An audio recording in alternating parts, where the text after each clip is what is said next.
Today we're here in Belfast, and with the Reading Communities team, we're running a range of activities, interactive workshops, talks and reading groups.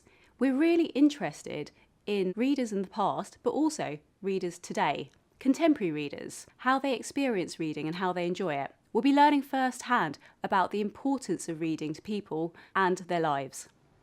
He'd been a bookish child right from the off, who read Jack Kerouac before he was in his teens, and who, by the age of 16, had covered most of the great French and Russian authors. We'll be engaging with our participants today and finding out about the role reading plays in their personal well-being. We've organised a full programme of events open to the public. At the Open University Centre in Belfast, these include public lectures on topics such as C.S. Lewis as a reader, recovering readers from the Ulster Archives, and the importance of reading for contemporary Northern Irish writers and poets.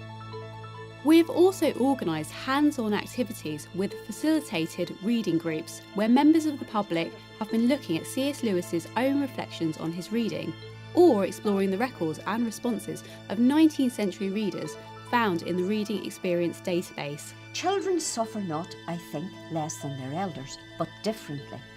For us boys, the real bereavement had happened before our mother died.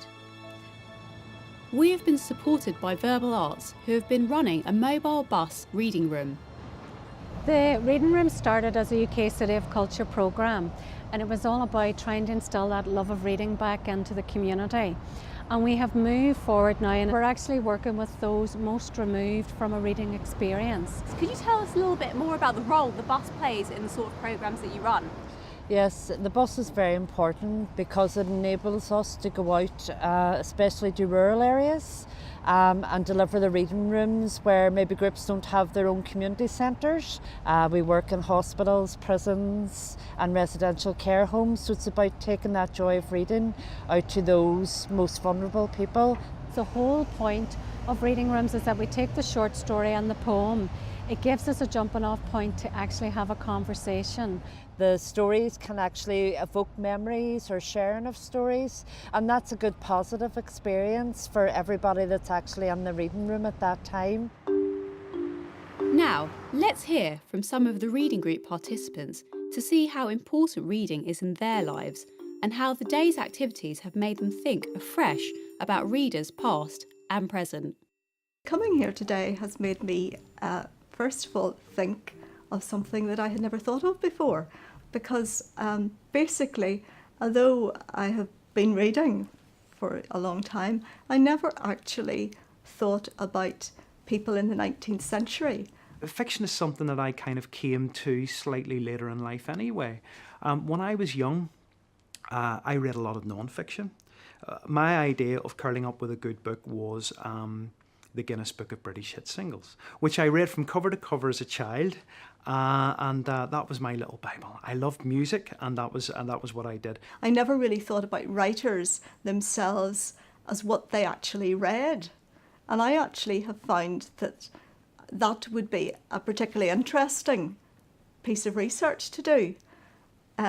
We've dealt here with C.S. Lewis, and we read the passage from his autobiography. But I think there are an awful lot more writers that you could actually try and find out what they read. I also enjoyed the C.S. Lewis extract was very pertinent to me as well. C.S. Lewis was born in an area of Belfast that my family and I are from over in the east. His family church, St. Mark's Dundell in the Hollywood Road. I have family connections to that church as well. And again, even being in the reading group with other people and hearing other people's experiences of how they have viewed this passage. And, you know, even as a librarian, I don't talk about reading and books very much, and it's lovely to sit down with like-minded souls, even if we have vastly different opinions, to hear what they have to say as well. It was nice to be able to do that.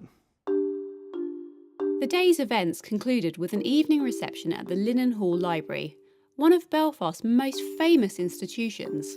The reception featured readings of prose and poetry written by a range of Northern Ireland's most celebrated contemporary writers. I am being followed by a flock of winged words, plagued by their black eyes and beaks. Their tongues are sparks in the blue air, and I have heard their songs so often that I almost understand the sense beneath the notes. I wonder whether you could tell us a little bit about how reading has importance in your work, but also to you as poets.